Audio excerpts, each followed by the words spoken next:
কিন্তু যারা আজকে ক্ষমতায় গেছে তাদের চেয়ারম্যান সাহেব তো বলছেন যে ধানের শীষে যেভাবে আপনারা ভোট দিবেন একইভাবে গণভোটে হাতে আপনারা ভোট দিবেন। হ্যাঁ বলেছেন, এবং সে কারণেই জয়যুক্ত হয়েছে বলে আমি মনে করি। না হলে কি না জয়যুক্ত হতো? আমি তার ওখানে যাচ্ছি না তো, উনি তো যেহেতু ওনারা মেজরিটি ভোট পাইছেন সুতরাং ওনার কথায় সবাই ভোট দিছে। আপনি যখন এই গণভোট মেনে নিছেন আপনি এখান থেকে সরতে পারবেন, এটাও আইন, এটাও আইন। আপনি যখন মেনে নেবেন আর সরতে পারবেন না, এটাও আইন। এবং আপনি সেটা নির্বাচনের যে দুইটা ওত নিতে হবে সেটা কিন্তু বলা হয়েছে। কোথায়?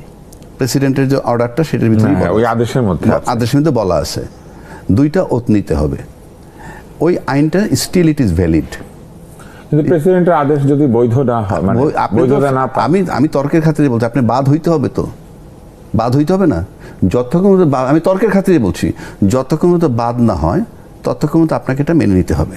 বাদ দিবে কে? সংসদ।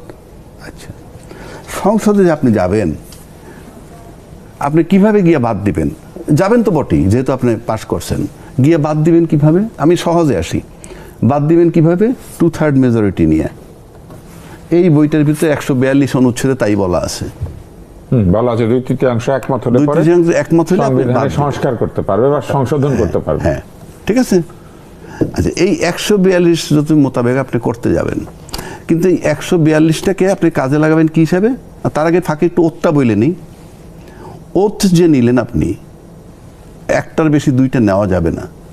তাহলে আপনি সংবিধান ফলো করতেছেন। ওকে, আমি সংবিধানই থাকবো, সংবিধান ফলো করতেছেন।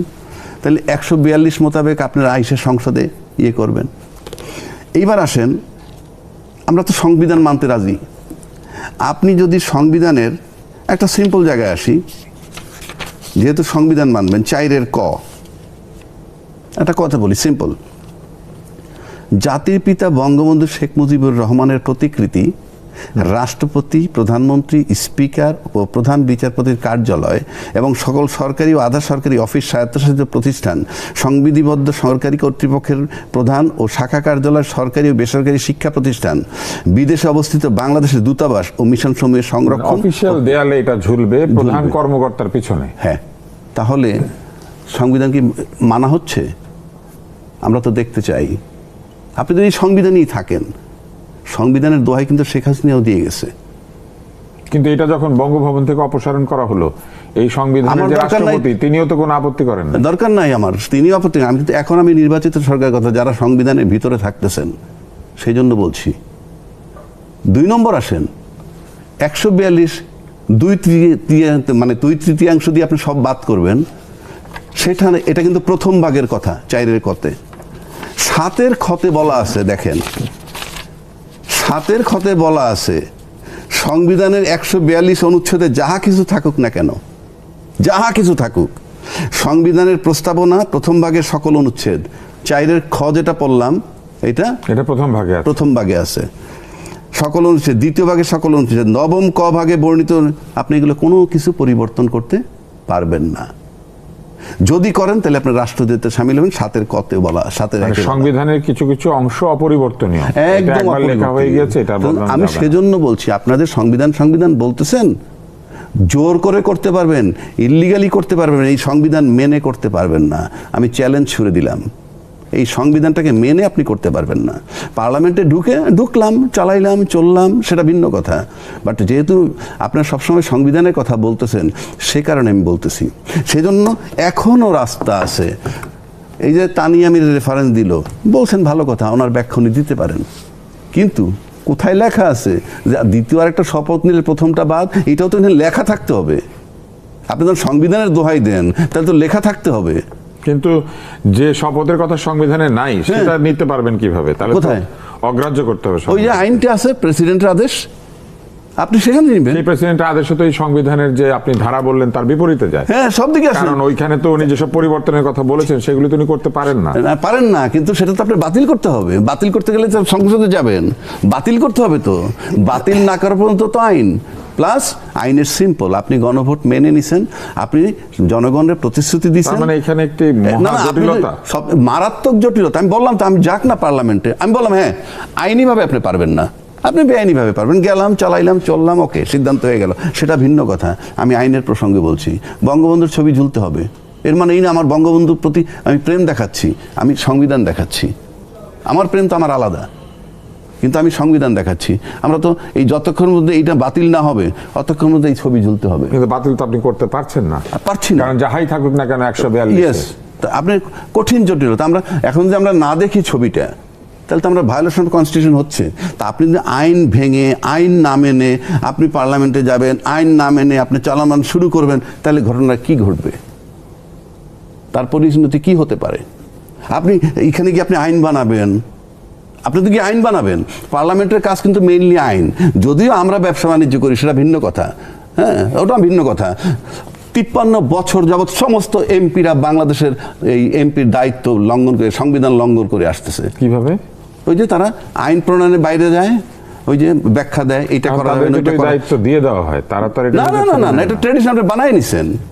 আপনি you are not paying honour to law, আপনি তো বানাবেন আইন। আপনি দেখেন তো এলাকায় যখন নির্বাচনটা হয়েছে তখন প্রার্থীরা গিয়ে কি জিজ্ঞেস করছে, সাংবাদিকরাও, যে আপনি এলাকার কি কি উন্নয়ন করবেন।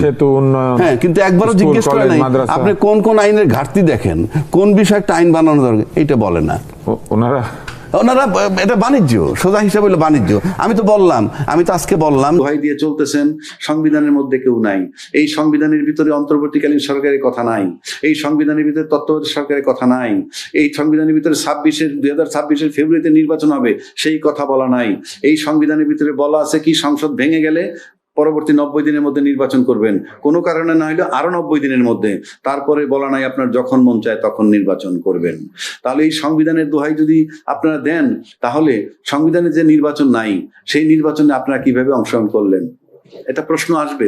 গণভোটের প্রস্তাব কিন্তু বিএনপির তরফ থেকেই আসছিল। তারপরে একটা বিতর্ক হইল কি, যে নির্বাচনের আগে গণভোট, জামাতের দাবি ছিল, বিএনপি বলছিল নির্বাচন এবং গণভোট একই দিনে হবে। ফাইনালি নির্বাচন এবং গণভোট একই দিনে, এবং প্রেসিডেন্ট একটা আদেশ জারি করছে। সেই আদেশে বলা আছে 2টা শপথ নিতে হবে, একটা শপথ নেবে সংসদ সদস্য হিসেবে, আর একটা নেবে সংবিধান সংস্কার পরিষদের সদস্য হিসেবে। তারেক রহমান সাহেব বারবার বলেছেন নির্বাচনের মধ্যে ধানের শীষে যেভাবে তোমরা সিল দিবা, একইভাবে গণভোটের পক্ষে হাতে ভোট দিবা।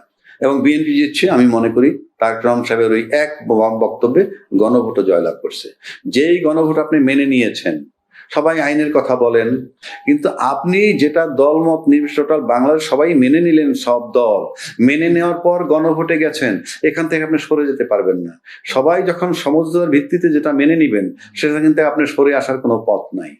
আর যদি বলেন যে 2বার, এখন একটা কথা আসছে 2বার শপথ তো রাষ্ট্রপতি যে ডাইরেকশনটা দিছে তার ভিতরে আছে। কেউ কেউ বলেন সংবিধানে 2টা শপথ নাই, ওই সংবিধানের তো গণভোট আসে নাই, এটা তো জনগণের ডিজায়ার, সবার সম্মিলিত প্রয়াস, সবাই চাইছেন। রাজনৈতিক দলগুলো 8 মাস স্ট্রাগল কইরাও যখন সমাধানে আসতে পারেন নাই, তখন এটা গণভোটে গেছে, এবং গণভোটে যাওয়ার পর এখানে আসে। এখান থেকে আপনি সরে যাবার পথ নাই। এখন যদি আপনি সরে যান, আপনি 2/3 মেজরিটি নিয়ে যারা ক্ষমতায় আসছেন, তারা যদি ভাবেন আমি মানলাম না, মানলেন না, নো ম্যাটার, বাংলাদেশের তো নতুন কিছু না।